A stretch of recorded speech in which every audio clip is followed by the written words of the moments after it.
है ना। सो अगर कोई मूविंग चार्ज किसी मैग्नेटिक फील्ड में रखा है तो वो क्या करेगा, कोई ना कोई फोर्स एक्सपीरियंस करेगा। ठीक है, तो इसी चीज को हम समझते हैं अच्छे से। इसी चीज को समझने के लिए हमने क्या किया, हम पढ़ने जा रहे हैं एक और टाइप की चीज जिसका नाम है फोर्स। एक second,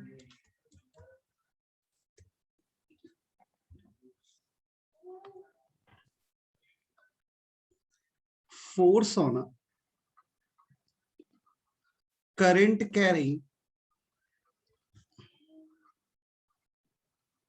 wire in magnetic field. Okay, so if you want to calculate, आपने एक बात देखी कि यार कोई भी मूविंग चार्ज ना, अपने मैग्नेटिक फील्ड में अगर कोई चार्ज मूव कर रहा है तो वो क्या करेगा, फोर्स एक्सपीरियंस करेगा।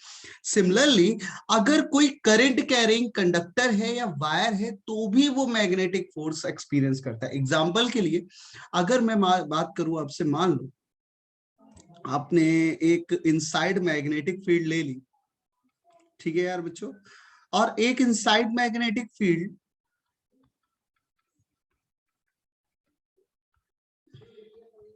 अगर एक कंडक्टर ले लिया, से एक कंडक्टर है हमारे पास, मान लो इस तरीके का, अगर इस कंडक्टर का एक एंड ए है, एक एंड ए है, दूसरा एंड बी है, इसमें करंट इस डायरेक्शन में जा रही, इस डायरेक्शन में करंट आई जो है इस डायरेक्शन में जा रही, मैग्नेटिक फील्ड बी है। तो आप देखो अगर कोई भी छोटा सा इलेक्ट्रॉन लोगे ना, इलेक्ट्रॉन, तो इलेक्ट्रॉन किस डायरेक्शन में जाता है, करंट की अपोजिट डायरेक्शन में। मतलब इलेक्ट्रॉन, करंट अगर ऊपर की ओर जा रही है तो इलेक्ट्रॉन किधर की तरफ जा रहा होगा, नीचे की ओर जा रहा होगा। और इलेक्ट्रॉन अगर नीचे की ओर जा रहा होगा तो हम बोल सकते हैं कि निगेटिव चार्ज अगर नीचे की तरफ जा रहा है, इसका मतलब पॉजिटिव चार्ज जो है वो ऊपर की ओर जा रहा होगा। ठीक है, अच्छा, करंट क्या होता है, करंट आई बराबर कितना होता है, हम सभी जानते हैं, हमें रिलेशंस पता है। अगर इसका concentration of electron n electrons per metre cube में एग्जिस्ट करते हैं तो हम बोल सकते हैं कि यार इसका जो करंट होगी वो होती है, current is n e A v d. ठीक है, करंट बराबर n e A v d, ये हम सब लोग पढ़कर आए। उसके साथ साथ अगर बात करी जाए इसमें फोर्स की, तो एक मैग्नेटिक फील्ड है बी, इस पे एक चार्ज वीडी स्पीड से मूव कर रहे हैं, तो just stretch your right hand in this direction. Thumb is indicates the direction of the motion of the positive charge particle. Then we can say that the palm face is indicates the magnetic force experienced by this moving charge. So if in here, if the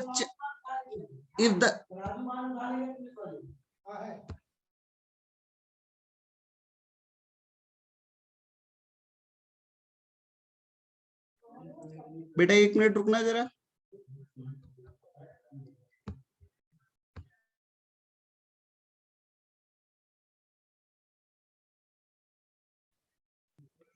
हाँ, so my dear students, यहाँ देखो यार, electron जो है ना, electron नीचे की ओर move कर रहा है।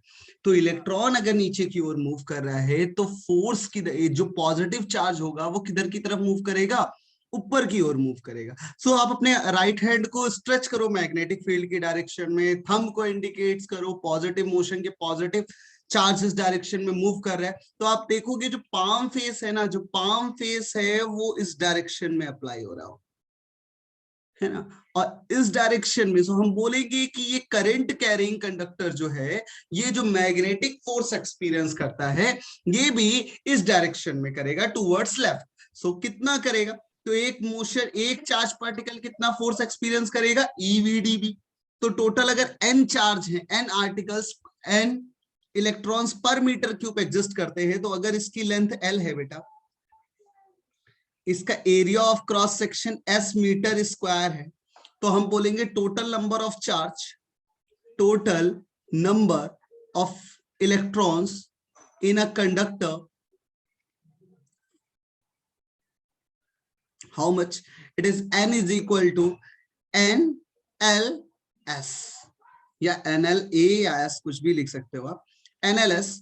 तो यहां पर यार अब ये निकल आया तो हम बड़ी आसानी से बोल सकते हैं चार्ज कितना हो जाएगा।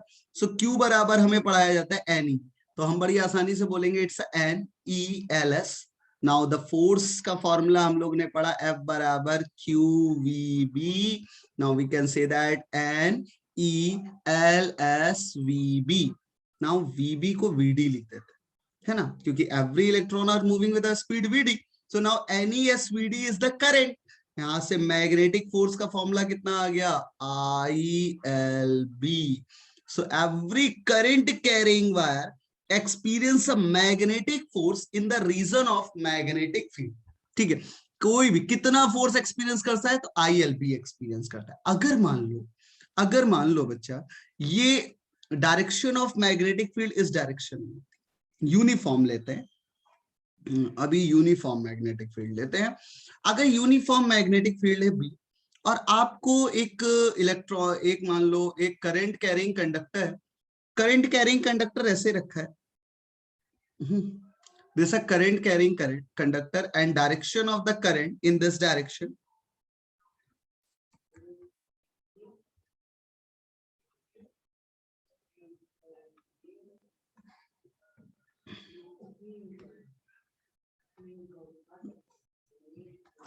और डायरेक्शन ऑफ करंट जो है वो इस डायरेक्शन में जा रहा है, लेंथ इसकी ये है L, ठीक है ना, और ये मैग्नेटिक फील्ड से कोई एंगल थीटा बना रहा है। तो आप देख पा रहे होगे अगर ये एंगल थीटा बना रहे तो इसका L का एक कंपोनेंट इधर की तरफ काम कर रहा होगा और एक इधर की तरफ काम कर रहा है। जो इधर वाला है वो L cos थीटा है और ये वाली लेंथ जो है वो L sin थीटा। तो अगर देखा जाए तो L cos थीटा वाला जो इलेक्ट्रॉन होगा वो इस डायरेक्शन में जाएगा। तो अगर कोई, हमने फर्स्ट केस देखा था कि अगर कोई इलेक्ट्रॉन या चार्ज मोशन मैग्नेटिक फील्ड की डायरेक्शन में जाता है तो उसके द्वारा net x force zero experience किया जाता है। लेकिन अगर कोई चार्ज परपेंडिकुलरली मैग्नेटिक फील्ड में मूव करता है तो सबसे मैक्सिमम फोर्स एक्सपीरियंस करता है। सो L cos थीटा की वजह से फोर्स क्या हो जाएगा, जीरो हो जाएगा। सो ओनली आपको कौन सा मिलेगा, L sin theta is responsible to generate a magnetic force Fm। तो इस केस में मैं बोलूंगा Fm बराबर हो जाएगा I B L sine theta. Now vector form में भी लिख सकते हैं इसको, if you want to write in vector form. So in vector form this magnetic force is equal to I into, let us see, BL sin theta लिखा है। तो B is the magnetic field and L is the displacement between two terminals B and A। तो हम बोलेंगे it's a L cross B। So I hope this is very easy concept. You can very easily solve these equations and got the lesson. So very good. Okay. Now simple चीज एक और समझ लेते हैं। If you want to see the direction of magnetic force on a current carrying wire, direction of magnetic force on current carrying wire,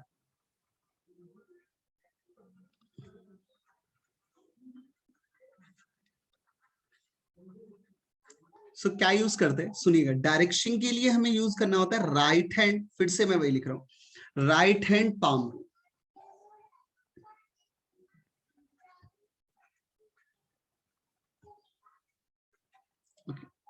What is the right hand palm rule? तो right hand indicates the direction of magnetic field. Right hand जो है वो direction of magnetic field को represent करेगा। आपका जो thumb है वो डायरेक्शन ऑफ करंट को रिप्रेजेंट करेगा। Direction of current I, direction of current, ठीक है। ओके माय डियर स्टूडेंट, और सबसे इंपॉर्टेंट बात यार, जो पाम फेस है बच्चों, जो पाम फेस है वो किसको रिप्रेजेंट करता है, मैग्नेटिक फोर्स को। It's a magnetic force, so please remember, ठीक है ना। So every current carrying wire is experience a magnetic force in the region of magnetic field, ठीक है।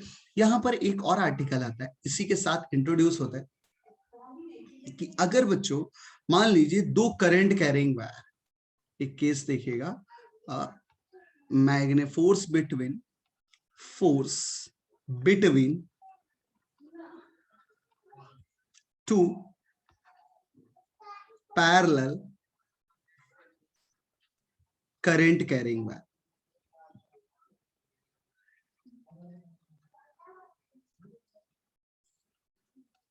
सो पहला केस देखते हैं।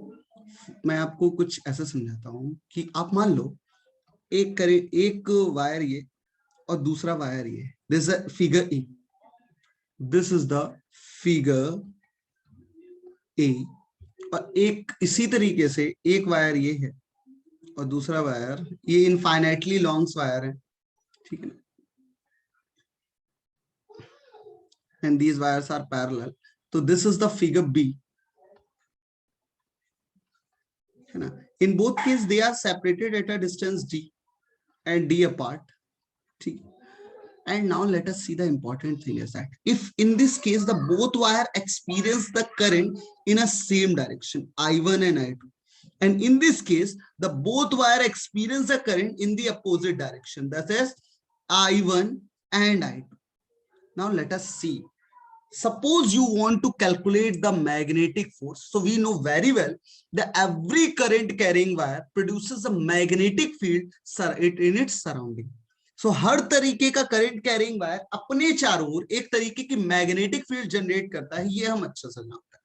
तो जब आप देखोगे तो I1 की वजह से just hold the I1 wire, so then the curved fingers is represented at the location of I2 is inward.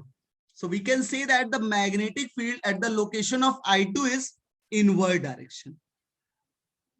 Okay.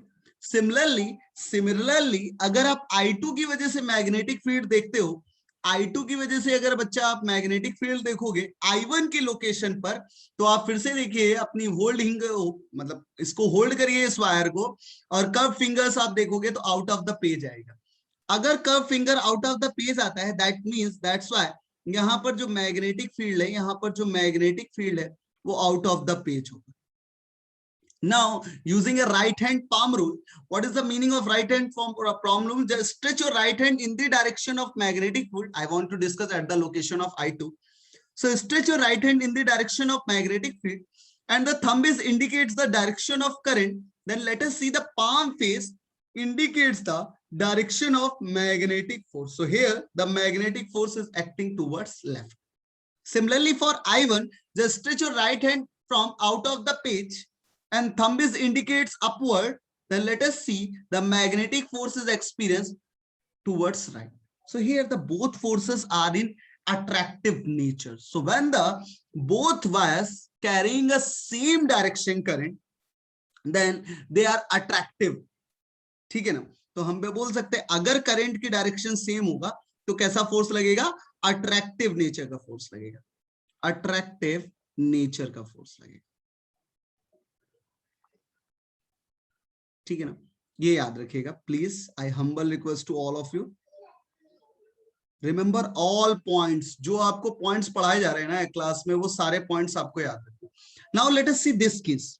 In this case चलो खुद आप बताओ, I2 पर मैग्नेटिक फील्ड किधर की तरफ होगी, I2 पर मैग्नेटिक फील्ड किधर की तरफ होगी, इनवर्ड या आउटवर्ड। चलिए आपको टाइम देता हूं, I2 पर जो मैग्नेटिक फील्ड होगी वो किधर की तरफ होगी, इनवर्ड या आउटवर्ड, टेल मी। ओके, बहुत बढ़िया, लाजवाब, इनवर्ड, बहुत बढ़िया केशिका। ओके, चेतन आउटवर्ड, बहुत अच्छे। देखते हैं तो just stretch your right hand, मतलब आपको क्या करना है, I1 आपको इधर की तरफ दिया गया, अगर I1 आपको ऐसे दिया गया ना नीचे की ये करंट ऊपर जा रही है, तो जैसे ही करंट ऊपर जा रही है तो चेतन थोड़ा ध्यान दो ना कि आप जब कर्व फिंगर्स को इसको होल्ड करोगे, वायर को थंब को ऊपर की ओर लेके जाओगे तो कर्व फिंगर्स अंदर की ओर जाएंगी, तो at the location of I2 the magnetic field is in inward. जैसे इस केस में था वैसे इस केस में होगा। लेकिन I2 के लिए जो मैग्नेटिक फील्ड होगी वो कैसी हो जाएगी, ध्यान से देखो। I2 के लिए बताओ, चेतन समझे आप? Yes sir. हाँ, I2 के लिए बोलते हैं, I2 के लिए क्या होगा, I2 के लिए मैग्नेटिक फील्ड आप लोग बताओ।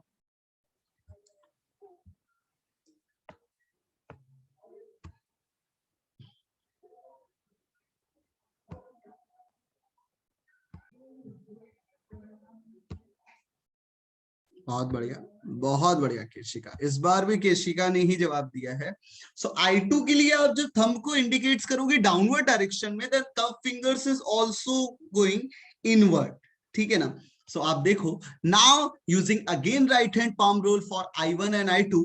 सो I2 के लिए जब stretch your right hand in this direction, thumb is indicates the direction of magnetic field, then palm face indicates the direction of magnetic force. So let us see, यहाँ पर magnetic force इस direction में लगेगा और इस case में इस direction में लगेगा, है ना।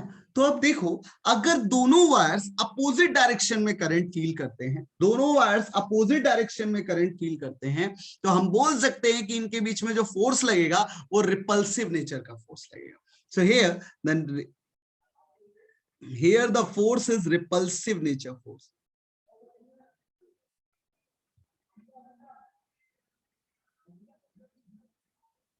ठीक है। So please remember my dear students कि आपको ये समझना पड़ेगा कि अगर एक सेम डायरेक्शन में करंट लगती है तो जो फोर्स है वो अट्रैक्टिव नेचर का लगता है, और अगर अपोजिट डायरेक्शन में फोर्सेस लगती हैं तो जो फोर्स है वो रिपल्सिव नेचर का लगता है, ठीक है। अब कई बच्चों को ऐसा लगता होगा सर कितना फोर्स लगता है, तो यार सिंपल कर सकते हैं ना, जो इसको इसमें जितना फोर्स ये इस पे लगाएगा उतना ही फोर्स ये लगाएगा, तो किसी एक की मैग्नेटिक फील्ड दूसरे का करंट, ठीक है ना।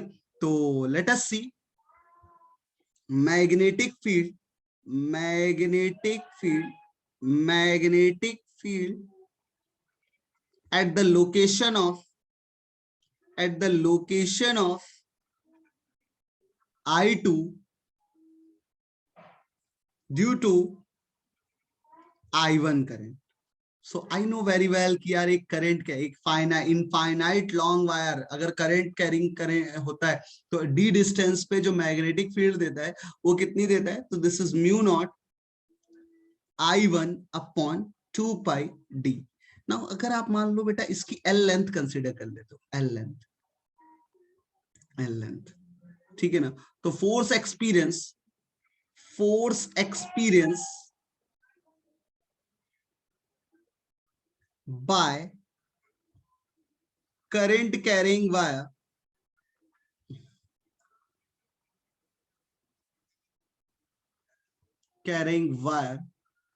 how much it is, F is equal to I1 I2 sorry I2 BL.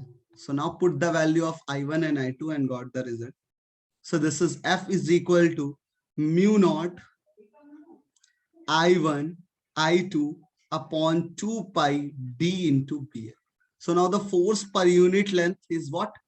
Force per unit length. How much?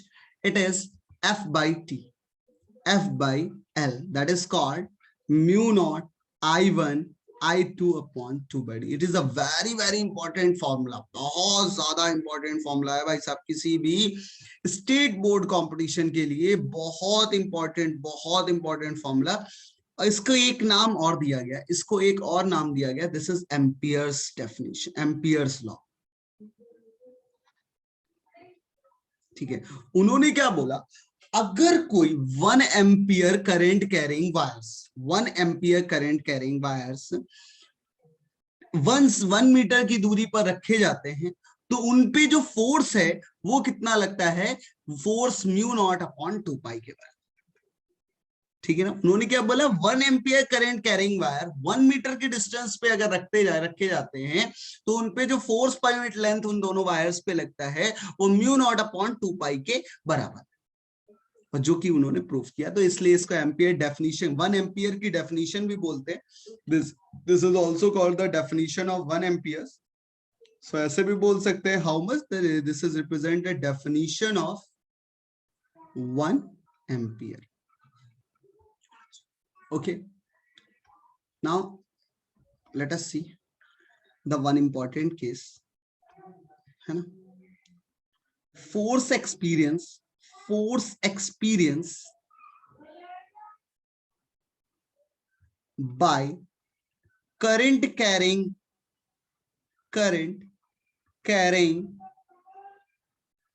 random wire।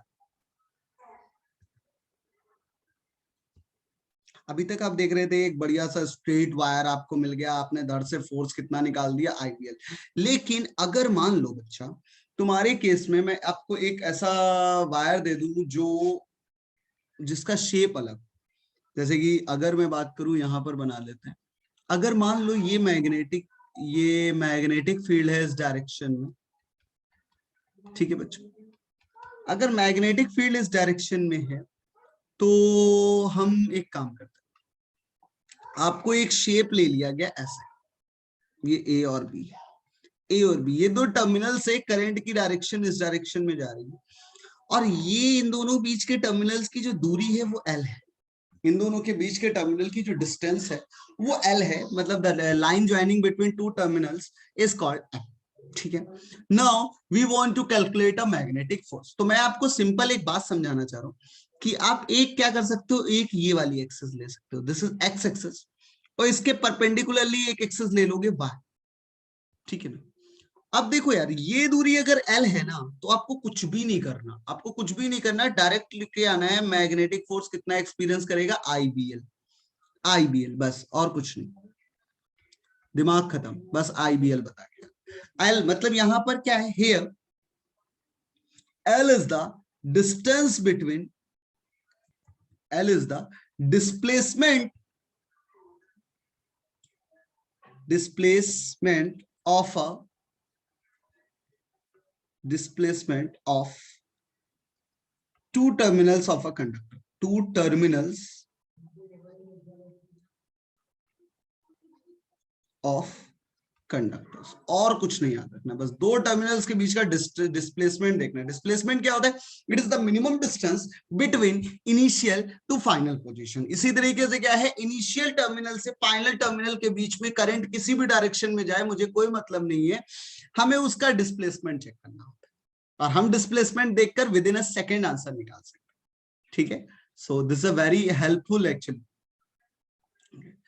One important thing is that कि यार अगर मेरे से कोई पूछता है कि, अब मेरी बात ध्यान से सुनना है, मैग्नेटिक फोर्स, मैग्नेटिक एनालिसिस ऐसे करके लिख लेते हैं, इसको ज्यादा अच्छा लगेगा, analysis of current carrying loop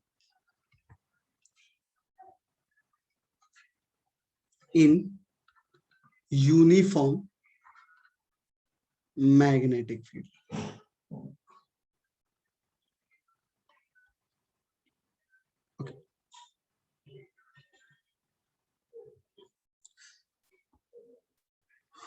so देखिए, अगर कोई करंट कैरिंग वायर लूप है ना, कोई करंट कैरिंग लूप की बात कर रहे हैं, current carrying loop in uniform magnetic, अगर कोई करंट कैरिंग लूप है बच्चा, जैसे कि मान लो आपके केस में ये मैग्नेटिक फील्ड है अंदर की ओर, या ऐसे ले लेते हैं, थोड़ा विजुअलाइजेशन ज्यादा अच्छे से हो जाएगा ना, क्योंकि विजुअलाइजेशन भी जरूरी होता है। फटाफट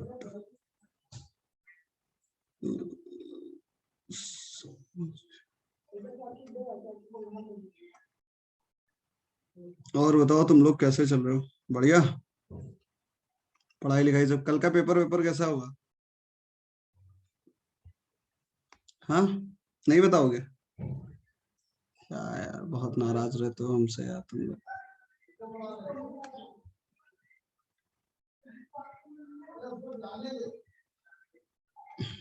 से मान लो ये करंट कैरिंग वायर है, आज है, कल नहीं हुआ क्या पेपर,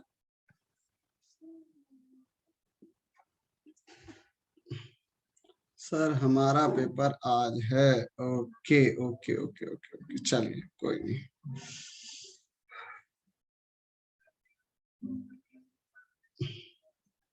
हाँ टेस्ट वाज यस्टरडे, ये मैं भी बोल रहा हूँ,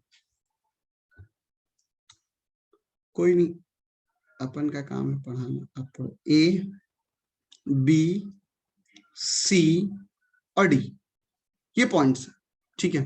तो ए टू बी मान लो करंट ऐसे गई, बी टू सी ऐसे गई, सी टू डी ऐसे गई, एंड डी टू ए ऐसे। तो सबसे पहले आप देखिए, आपने पाया कि अगर कोई भी लेंथ सेगमेंट मैग्नेटिक फील्ड की ही डायरेक्शन में हो तो वो कितना फोर्स एक्सपीरियंस करता है। तो sine zero, angle between L vectors and magnetic field is zero, तो ए बी सेक्टर में, ए बी सेगमेंट में जो फोर्स लगेगा वो 0 Newton. BC is a perpendicular, अगर इसकी लेंथ एल है, विड्थ बी है, ऐसे मान लेते हैं, ठीक है ना। तो हम बोलेंगे यार, हम बोलेंगे कि ए बी पे 0 लगा, बीसी सेगमेंट पे जो फोर्स लगेगा वो कितना लगेगा, तो it's I B l, current I है, बी है, तो आई बी एल। मैं आपसे जानना चाहूंगा इसकी डायरेक्शन इनवर्ड होगी कि आउटवर्ड, इनवर्ड होगी या आउटवर्ड होगी, please give me the answer. So now stretch your right hand in the direction of magnetic field. Thumb is indicates the direction of current. Then let us see the palm face indicates the direction of magnetic force. So आपने जैसे ही magnetic field के stretch right hand, rightward को right hand direction में spread किया, stretch किया, thumb को indicate किया downward, तो palm face आपको out of the pace दिखाई देगा। जैसे ही पाम फेस आपको आउटवर्ड द पेज होगा तो ये हम मैग्नेटिक फील्ड आउटवर्ड डायरेक्शन में बोलेंगे। तो थोड़ा आप लोगों को सुधरने की जरूरत है। चेतन थोड़ा दीप रस थोड़ा और दिमाग लगाया होता। एंड इस केस में stretch your magnetic field in this direction, thumb is indicates the direction of magnetic field, then palm face indicates the direction of current magnet. तो दिस इज इनवर्ड, ठीक है ना। Okay, very good. सो यहाँ पर F C D सबसे पहले लिख लेते हैं। तो एफ सी डी अगेन 0 हो जाएगा, एफ सी डी 0 हो जाएगा, और एफ डी ए जो है वो आ जाएगा बेटा कितना, it's I B L inward. So अगर बेटा, अगर मैं इसको पॉजिटिव ले लूं, इसको पॉजिटिव बोलूं और इसको निगेटिव बोलूं, तो net force acting on the loop, on the current carrying loop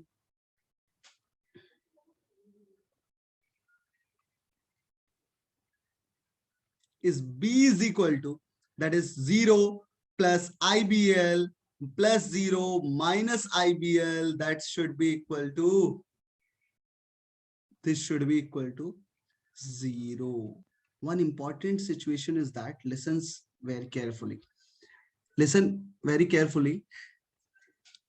Every current carrying loop, every current carrying loop in a uniform magnetic field, always the net force on this loop must be 0. मैं क्या बोल रहा हूं, मैं note point लिखता हूं आपको। Net force experienced by current carrying loop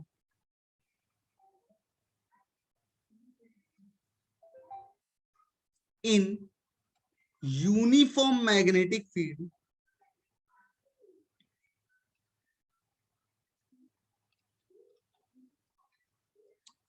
is always 0. If you have any doubt, so let us see the discussion. Suppose you have a magnetic field in this direction. Okay, now you have some random loop, suppose like this. Okay, so this is the point A and the current is going like this. So the distance, the displacement of this terminals A and B both are lies on the same point. So we can say that the displacement between A and B is 0. So we can say that here the L is 0. If the L is 0, then the magnetic force experienced by this loop is also 0. So याद रखिएगा always, एक point, बहुत important point ये है कि दुनिया का कोई भी लूप हो, अगर वो यूनिफॉर्म मैग्नेटिक फील्ड में रखा है तो उस पे लगने वाला फोर्स ऑलवेज 0, ठीक है। तो लूप के केस में, but one important thing is that these forces does not act along the line. कहने का मीनिंग ये है कि अगर बेटा मान लो तुमने एक बॉडी ली होती, जैसे कि, तो for better clarification late us see the example. Suppose you have the rod like this, okay, and you just stretch a rod with the forces. से मान लो इधर की तरफ एक फोर्स लगा दिया ऐसे F, और एक इधर की तरफ फोर्स लगा दिया. Okay. If these forces are same, if the both forces are same magnitude F and F, so we can say that here this rod, here this rod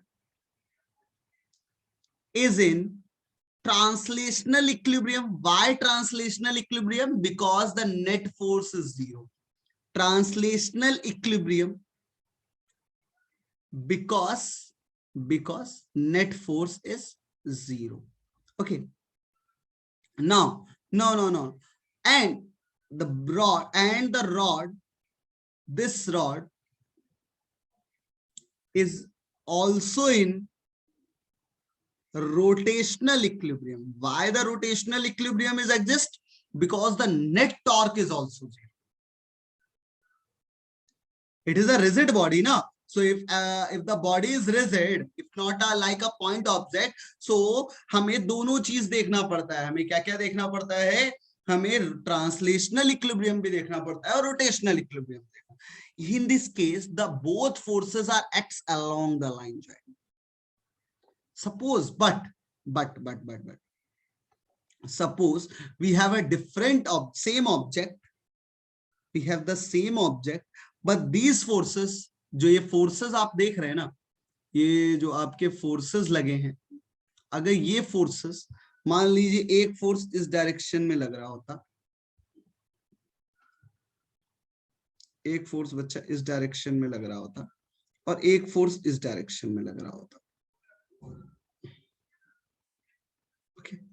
If these forces are acts in a different directions, F और F, so अभी भी देखिए कि net force on the system is zero. Net force on the system is zero, है ना? एक force इधर लग रहा है. So in this case, here this rod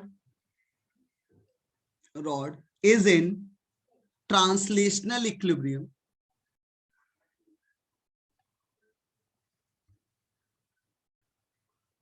Because net force is zero. But these, इसकी वजह से आप देखो तो टॉर्क जरूर मिलेगा, टॉर्क मिलेगा. ये इसको घुमाएगा और ये इसको घुमाएगा. So this rod have a tendency to move the direction because क्योंकि टॉर्क इसका जीरो नहीं है.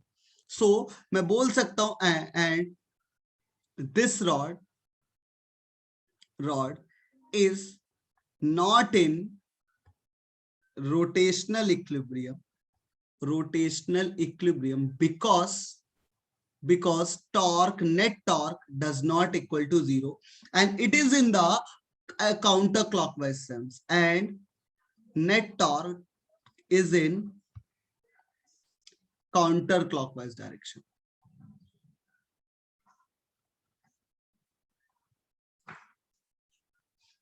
तो कितनी इंपॉर्टेंट बात बता रहा हूं मैं आपको, है ना? तो आप ये समझो कि अगर कोई forces along the line joining लग रहे होते, सो हम बोल सकते थे कि जो सिस्टम है वो ट्रांसलेशनली और रोटेशनली दोनों इक्विलिब्रियम में होगा. लेकिन अगर कोई फोर्स सिर्फ और सिर्फ विदाउट, मतलब ये दोनों forces along the line joining अगर नहीं अप्लाई होते तो बॉडी में, मतलब ट्रांसलेशनल इक्विलिब्रियम में तो हो सकती है बट रोटेशनल इक्विलिब्रियम कभी नहीं हो सकता. सो यहीं पर ये बात समझने वाली थी इस लूप के केस में कि यहां पर एक फोर्स अंदर की ओर लग रहा है, दूसरा फोर्स बाहर की ओर लग रहा है, and these forces does not act along the line of length, along the line joining. अगर ये उसी लाइन ज्वाइनिंग के अलोंग नहीं लग रहे हैं तो ये भी क्या करेगा, एक टॉर्क एक्सपीरियंस करेगा. ठीक है. सो हम बोल सकते हैं आप चाहो तो इस पूरी चीज को एक बॉक्स में कैद कर सकते हो, because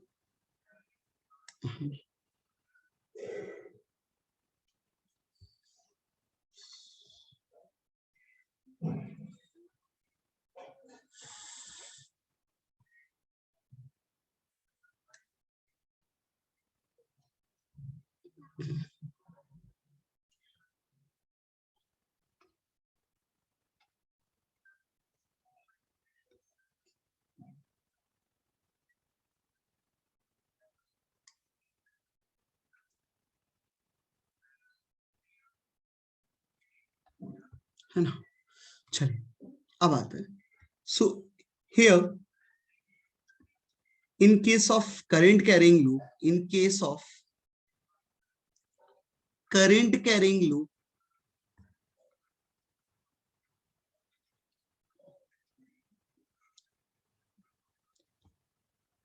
both forces does not act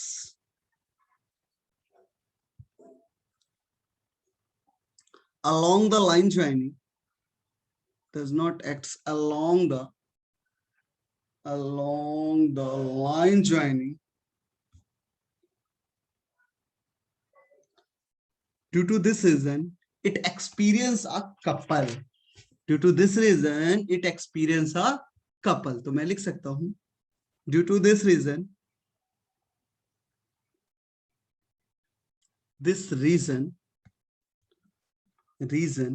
loop experience a couple. Loop experience couple. Couple means torque. Couple means torque, है ना. So torque. तो torque is equal to क्या होता है? As we know, torque is equal to होता है force into perpendicular distance. So torque is equal to force into a perpendicular distance. Now let us see the value of the force is what? It is IBL both the case, and the distance is, अगर मैं इस point के about लेता हूं तो मैं देखूंगा it distance is B, तो मैं बोल सकता हूं it's IBL into B. आप चाहो तो ऐसे भी कर सकते हो, कोई प्रॉब्लम नहीं होगा. IBL into B/2 प्लस का IBL into B/2, तो वो टोटल मिलके IBL into B ही आ जाएगा. सो आप चाहो तो ऐसे भी लिख सकते हो IBL प्लस B/2 प्लस का IBL into B/2, क्योंकि देख रहे होगे दोनों फोर्स अपोजिट डायरेक्शन में लग रहे हैं, लेकिन दोनों की वजह से जो टॉर्क है वो एडेबल. तो IBL plus into B/2 plus का IBL into B/2, this should be equal to torque is equal to IBL B. बोलो L into B. What is the meaning of L into B? So let us see the rectangular area of this rectangular loop, it is L cross B. So हम बोल सकते हैं यहाँ पर कि L into B is the area of loop. So यहाँ पर torque बराबर आ जाता है बेटा IAB. If n turns in this loop,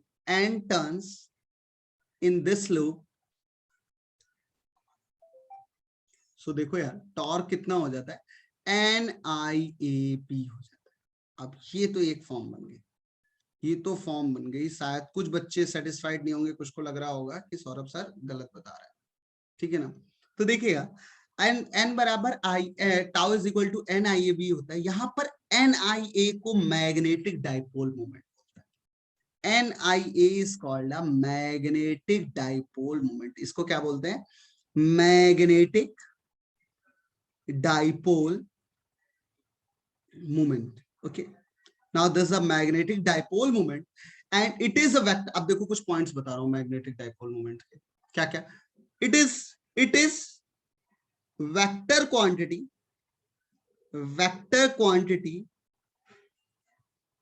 and its direction is predicted by, and its direction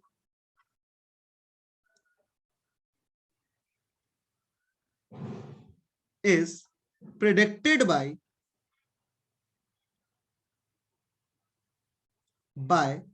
which? Right hand thumb rule. कहने का मतलब है अगर कोई भी लूप है, कोई भी जनरल लूप है, जैसे मान लो ये, सो आपको क्या करना है, अगर direction of current counter clockwise sense में है तो जस्ट कर्व फिंगर्स को आपको काउंटर क्लॉकवाइज सेंस में क्या करना है, रोटेट कराना है. तो आप देखोगे जो थंब जिस डायरेक्शन में इंडिकेट करेगा उसी डायरेक्शन में मैग्नेटिक डाइपोल मोमेंट होगा. सो राइट इट, द रूल में थंब उसी डायरेक्शन में रिप्रेजेंट करता है जिस डायरेक्शन में मैग्नेटिक डाइपोल मोमेंट. या ये बोल सकते हैं कि m वेक्टर, ऐसे भी करके लिख सकते हो आप कि m vector is equal to, m vector जो हो सकता है वो क्या हो सकता है, m vector is equal to n is the number of turns I into A vector. तो जिस डायरेक्शन में एरिया वेक्टर होगा उसी डायरेक्शन में मैग्नेटिक फील्ड वो मैग्नेटिक मोमेंट होगा। लेकिन मैं आपको ये सजेशन दूंगा कि एरिया वेक्टर किसी भी ओपन लूप्स के दो एरियाज होते हैं, एक अपवर्ड एक डाउनवर्ड। तो यू आर ऑलवेज कंफ्यूज कि सर कौन सा एरिया में कौन सा एरिया में कंसिडर करूं। तो मैं आपको सजेशन देता हूं कि आप उससे बेटर है कि एरिया वेक्टर के बेटर से तरीका है कि आप राइट हैंड थंब रूल का यूज करिए, क्योंकि राइट हैंड थंब रूल में आपको कर्व्ड फिंगर्स को इंडिकेट करना है, फिंगर्स को कर्व्ड करना है किसका, डायरेक्शन ऑफ करंट पे। तो जो थंब होगा वो डायरेक्शन ऑफ मैग्नेटिक मोमेंट को रिप्रेजेंट करेगा, बस और कुछ नहीं करना, इसके अलावा कुछ नहीं। ठीक है, और आप चाहो तो आप ऐसे रट भी सकते हो कि काउंटर क्लॉकवाइज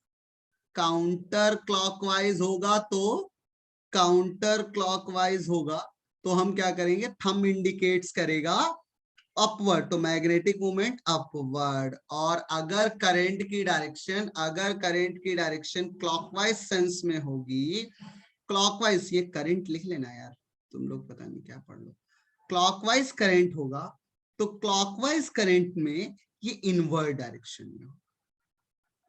बोलो बच्चों, समझ में आया है तो बोलो।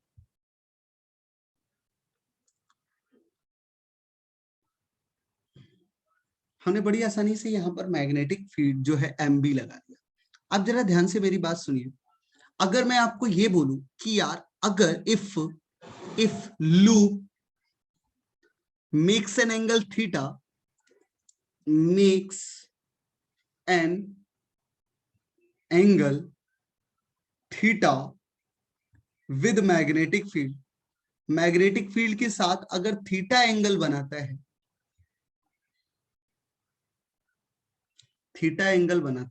तो आप जरा ध्यान से सुनिएगा ना, अगर मैग्नेटिक फील्ड के साथ वो थीटा एंगल बना रहा है तो जो टॉर्क हो जाएगा वो कितना हो जाएगा, MB साइन थीटा, है ना, MB साइन थीटा, याद रखना, भूलना मत। और इसलिए टॉर्क भी वेक्टर क्वांटिटी है, मैग्नेटिक फील्ड भी वेक्टर क्वांटिटी होती है, और मैग्नेटिक डाइपोल मोमेंट भी वेक्टर क्वांटिटी है। सो इन वेक्टर फॉर्म हम इसको कैसे लिख सकते हैं, वेक्टर फॉर्म लिख सकते हैं, this is equal to torque is equal to M cross B, torque बराबर M क्रॉस B वेक्टर। बहुत बढ़िया, लाजवाब, शानदार, बहुत अच्छा, धन्यवाद। ओके डन, चलिए आगे बढ़ते हैं।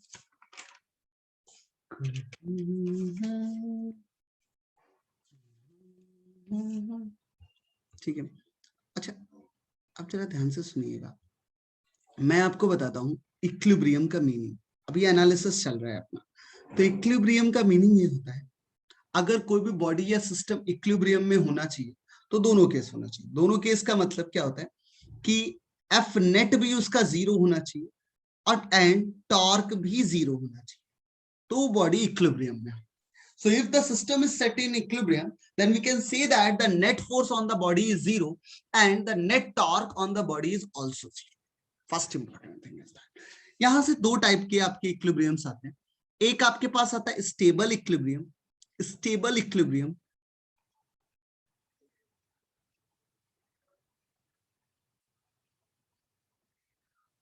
और दूसरा unstable equilibrium.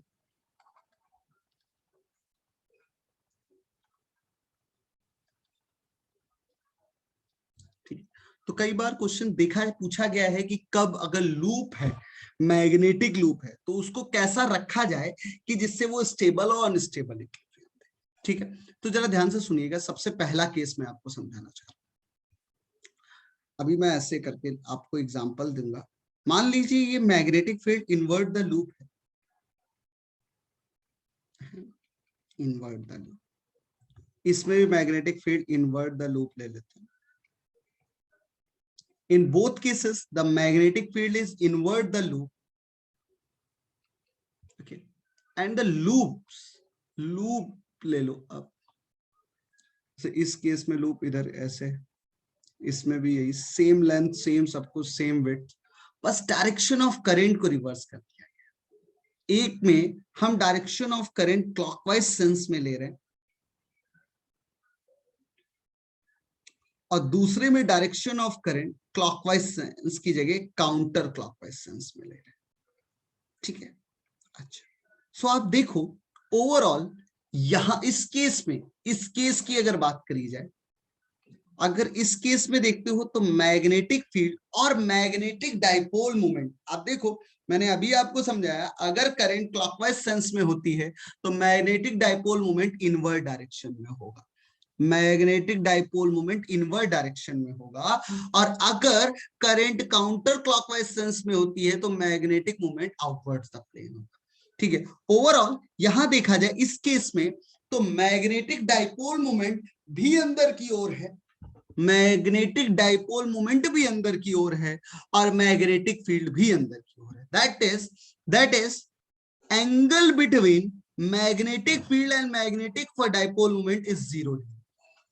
So if the angle between magnetic field and magnetic dipole moment is 0 degree, so we can say that here the net torque experienced by this loop, here the net torque experienced by this loop is 0, because we know the formula, it is mb sin theta.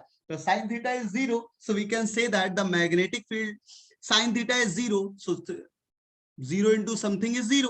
So the torque is 0, and as we know कि every current carrying wire experience a 0 force. So here the force is 0, torque is 0, so this system, this loop is in equilibrium.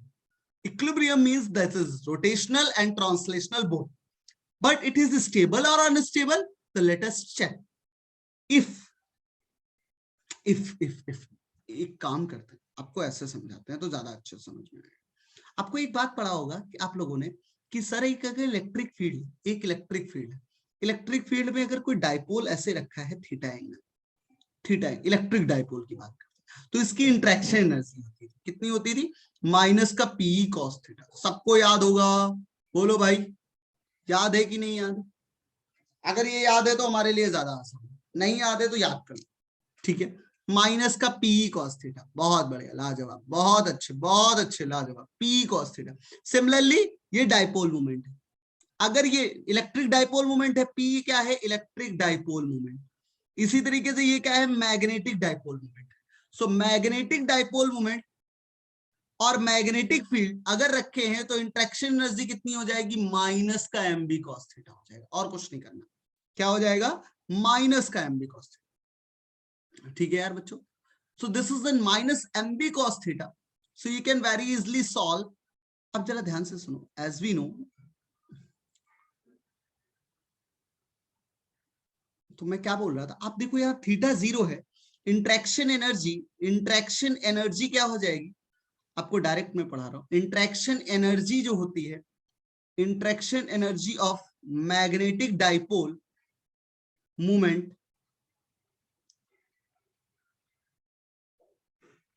pole moment in magnetic field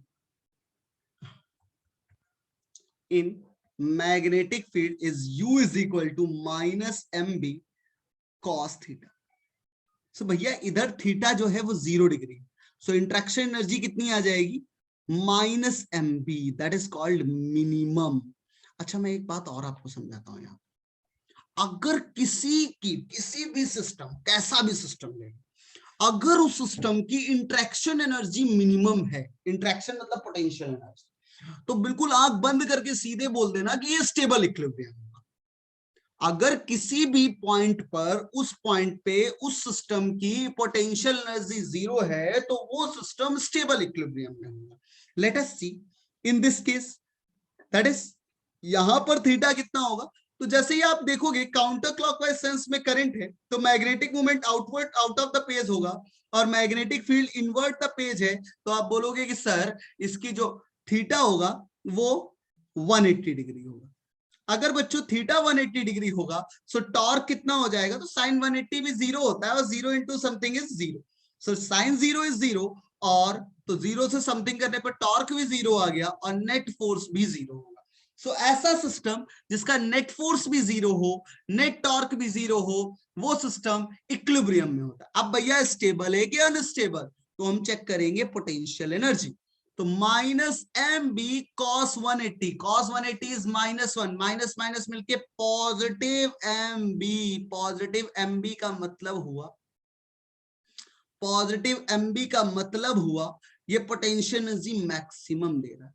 तो जिस भी point पे potential energy maximum होगी वहां पर unstable equilibrium मिलेगा, और जिस पॉइंट पे पोटेंशियल एनर्जी मिनिमम होगी वहां अनस्टेबल, ये याद रखिए, ठीक है ना। फॉर मतलब चाहो तो विजुअलाइजेशन भी कर सकते हैं, विजुअलाइजेशन भी कर सकते हैं। एक ऐसा सिस्टम ले लो आप, एक पॉइंट पी ये ले लो, एक पॉइंट क्यू ये ले लो, पी पॉइंट और क्यू पॉइंट। अगर ये पॉइंट पी देखा जाए तो ये इक्विलिब्रियम में है, लेकिन ये interaction energy versus potential energy versus x का कर्व है, तो इस पॉइंट पे फोर्स 0 लग रहा है, इस पॉइंट पे फोर्स 0 लग रहा है। लेकिन अगर मैंने इस पॉइंट से इसको स्लाइटली डिस्प्लेस किया, स्टेबल इक्विलिब्रियम का मतलब क्या होता है, अनस्टेबल इक्विलिब्रियम का मतलब क्या होता है। स्टेबल इक्विलिब्रियम वो इक्विलिब्रियम जिस पर पॉइंट को स्लाइटली डिस्प्लेस करने पर वापस ऑब्जेक्ट उस पॉइंट को रीच कर जाए, तो उस तरीके के इक्विलिब्रियम को हम स्टेबल इक्विलिब्रियम कहते हैं। अनस्टेबल इक्विलिब्रियम वो इक्विलिब्रियम होता है जिसमें पार्टिकल को उस इक्विलिब्रियम से डिस्टर्ब करने पर वो वापस अपने इक्विलिब्रियम पोजीशन को रीच ना कर पाए, उसको अनस्टेबल इक्विलिब्रियम कहते हैं। स्टेबल जो जिंदगी भर बना रहे, अनस्टेबल जो जिंदगी भर ना रहे, हल्का सा छेड़खानी करी नहीं कि तुमने हट गया वो। तो यहां पर ये देखा जाए तो ये जैसे ही इसको तुम स्लाइटली डिस्प्लेस करोगे ये वापस अपने इक्विलिब्रियम पोजीशन पे कभी नहीं आने वाला।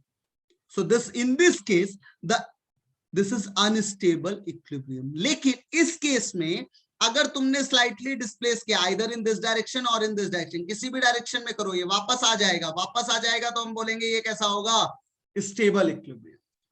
तो याद रखना आपको अनस्टेबल इक्विलिब्रियम, अब देखने से पता चल रहा होगा, unstable equilibrium potential energy maximum, stable equilibrium potential energy minimum. तो ऐसा पॉइंट जिसपे पोटेंशियल एनर्जी मिनिमम हो वो अस्टेबल इक्विलिब्रियम देगा, और ऐसा पॉइंट जिसपे पोटेंशियल एनर्जी मैक्सिमम हो वो अनस्टेबल इक्विलिब्रियम देगा। सो बच्चों समझ में आ रही है मेरी बात?